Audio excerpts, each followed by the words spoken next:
Welcome to Life After, a podcast for women to take you from feeling like you're just surviving to thriving, to creating a life you really love. Expect to discover tips and tricks to get there.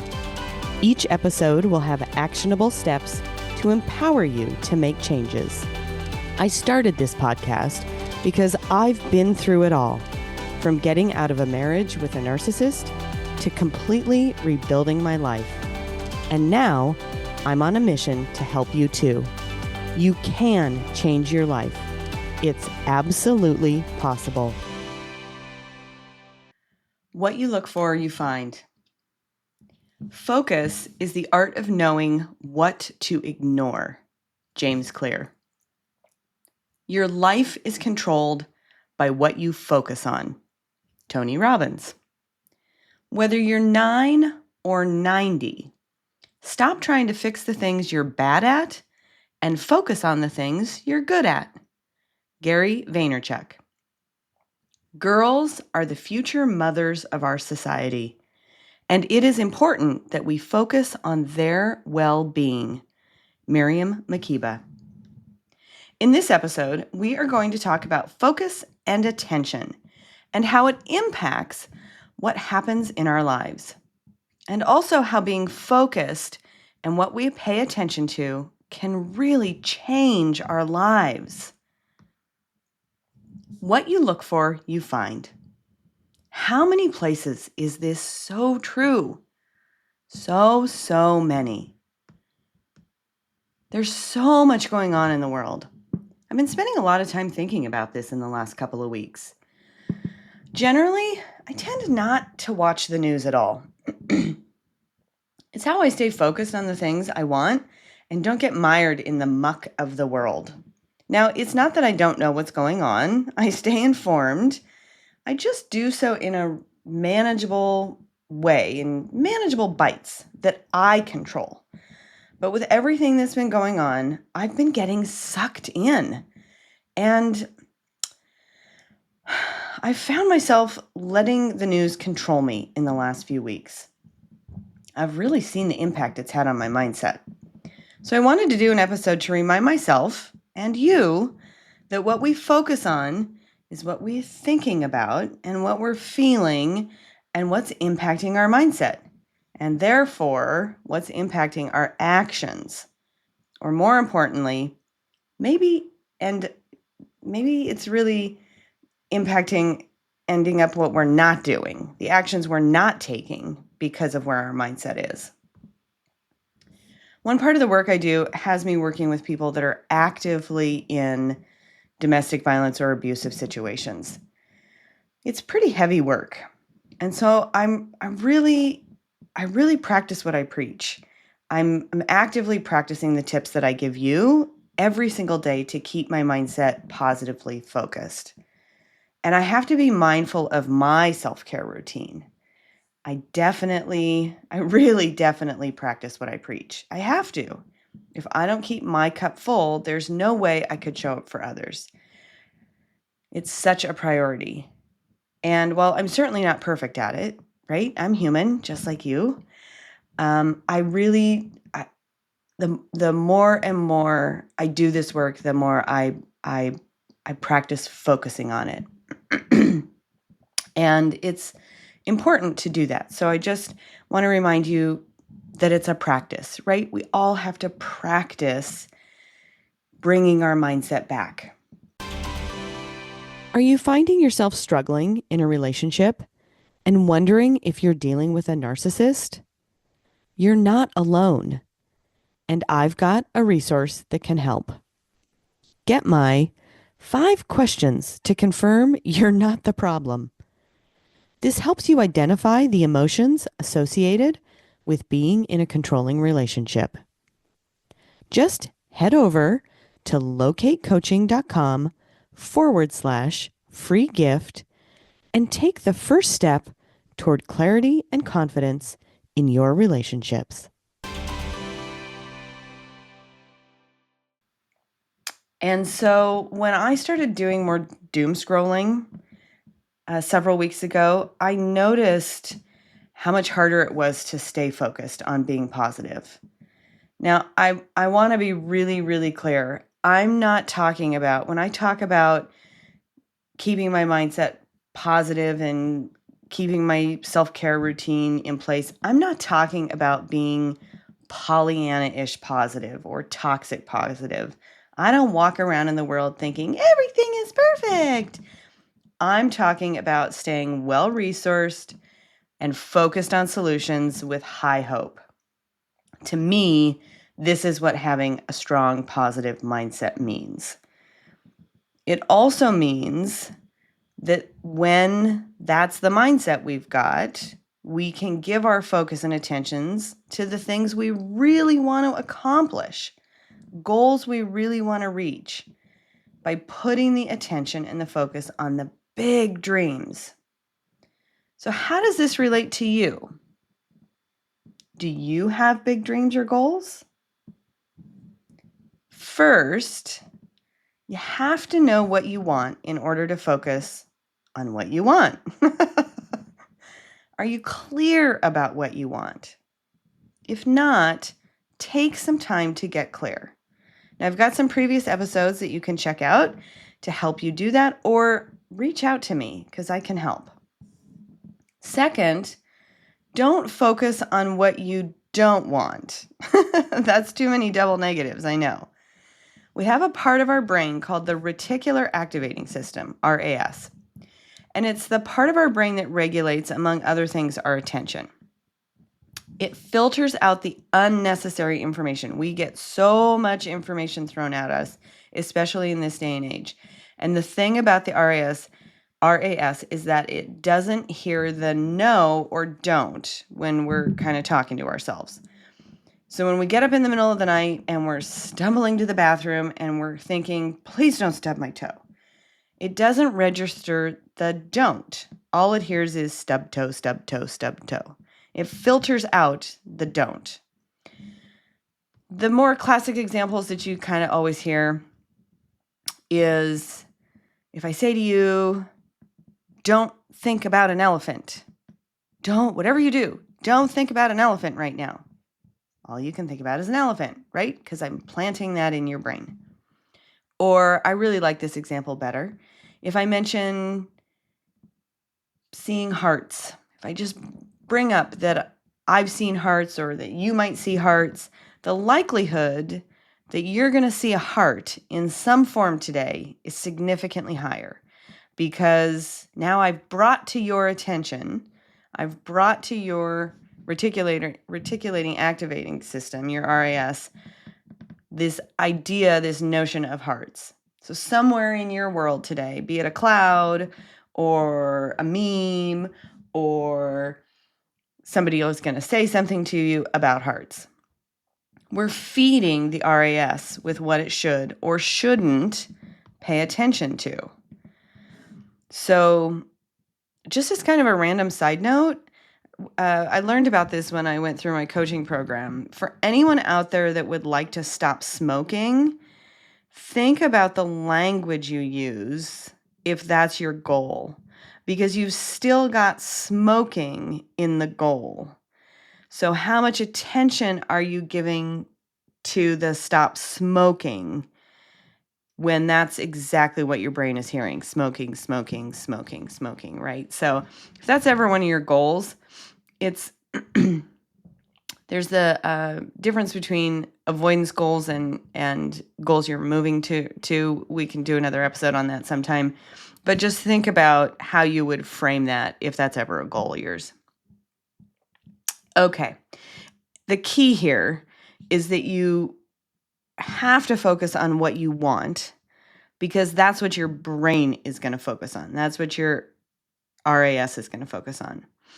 Even if you just plant the seed, your subconscious is going to continue to work on it even when you aren't completely paying attention to it. So super powerful there, what your reticular activating system is giving attention to and how it's giving attention to it.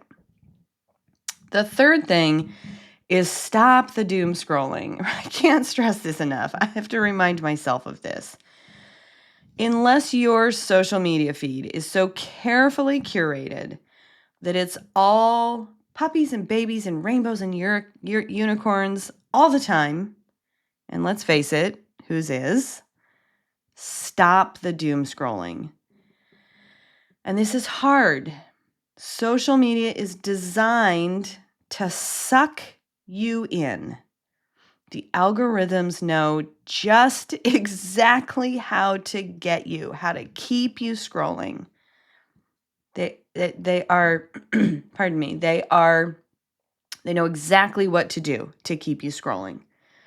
You've got to fight that. And there are ways around being able to do that. So set a timer. If worse comes to worse and you just cannot seem to put the phone down on your own, set a timer. Give yourself a specific amount of time that you will allow yourself to be in socials or on your phone. Another thing that you can do is to create some structure around when you're on your phone, or more specifically, when you're allowing yourself on social media or news outlets, for example. So create that structure around when you do or don't use social media or your phone. So, like, you're not going to use your phone after a certain time at night, or you're not going to look at your phone first thing in the morning.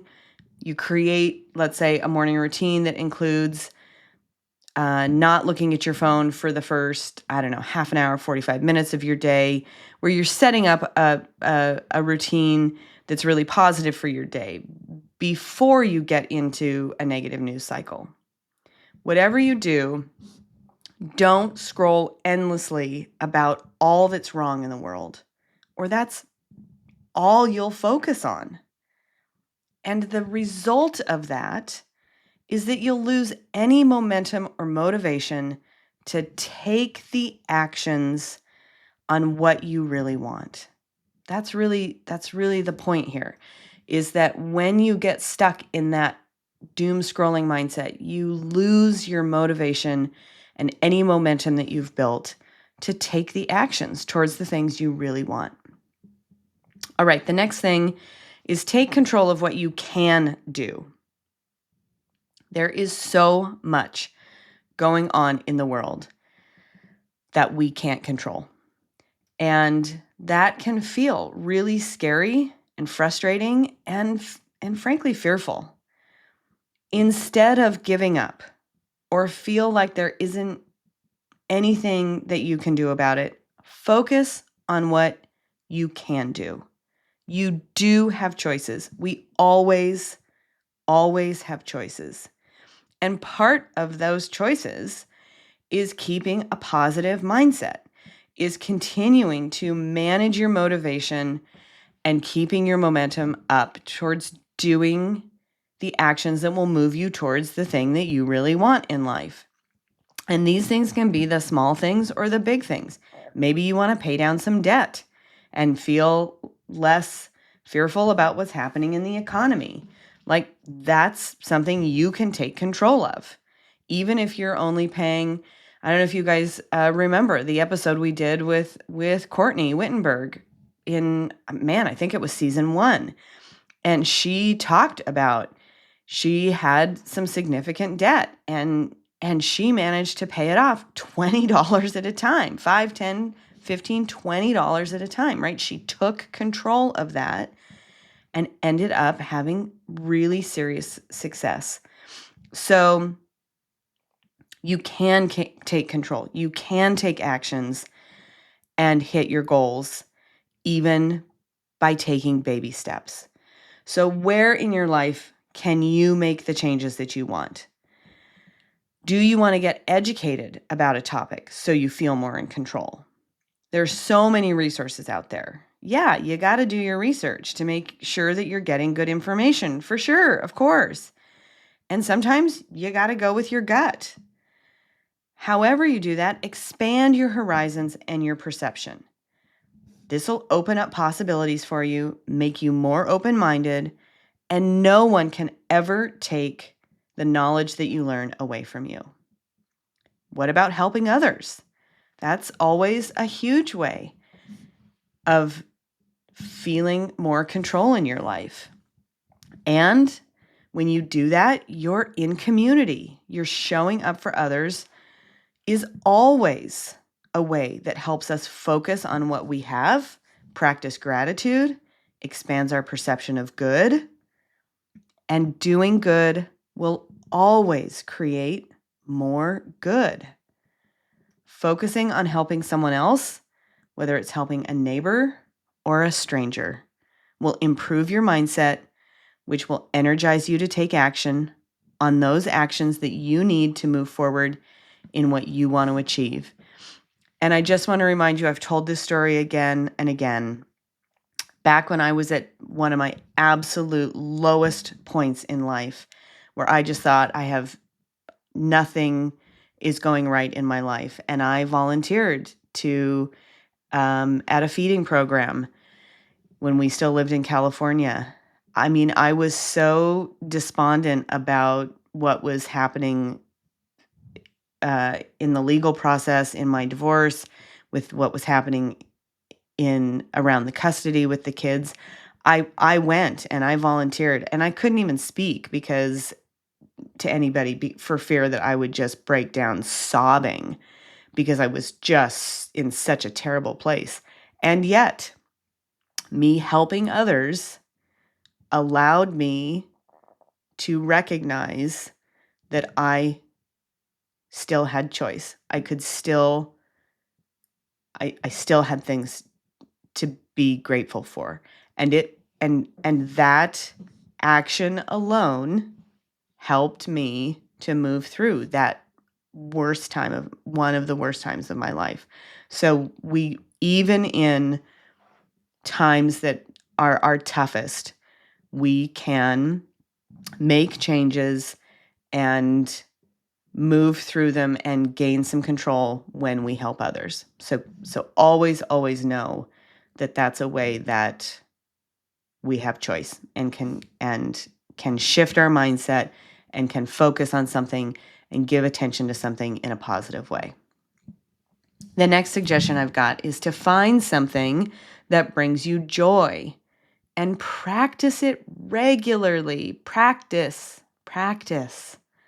It doesn't matter if it's cross stitch or hiking or baking or basketball. It doesn't matter if you do it alone or in a group. It doesn't matter if you're a beginner or an expert. Have a hobby or 2 or 3 and then enjoy them. If you don't already have a hobby, find one. Try a couple of different things and see what calls to you and see what you end up loving. When we focus on the things we enjoy, everything in our life gets and stays a little easier. Talk about what's going on. When we focus on solutions to problems, we're much more likely to come up with an out-of-the-box way to address the problem. And it never suits us to not discuss what's happening. This is how problems fester. When we try to avoid or deny something that's going on, when we don't open it up to the light, this is when problems and feelings get worse. So when we're willing to talk about what's happening, it opens up possibilities that weren't or may not have otherwise been available. Having open dialogue, even with people that may see things differently, can create connection.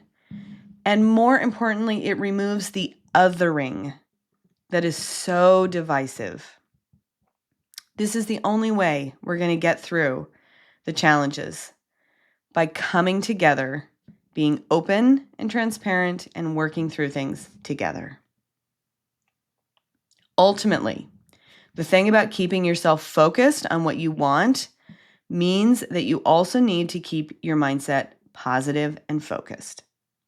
It drowns out the noise and that allows you to focus exactly on what you want and unlock your key to freedom. This podcast is a valuable resource for anyone seeking to make meaningful changes in their life. I'm here to support you on your unique journey, offering guidance and encouragement every step of the way. There will be new episodes on the second and fourth Wednesday every month. Please follow on your favorite podcast platform so you don't miss any episodes. Thank you so much for taking the time to listen to today's episode on focus and attention. Remember, staying clear and focused is the fastest and easiest way to keep a strong, positive mindset moving you towards your big goals and dreams. It's totally worth it.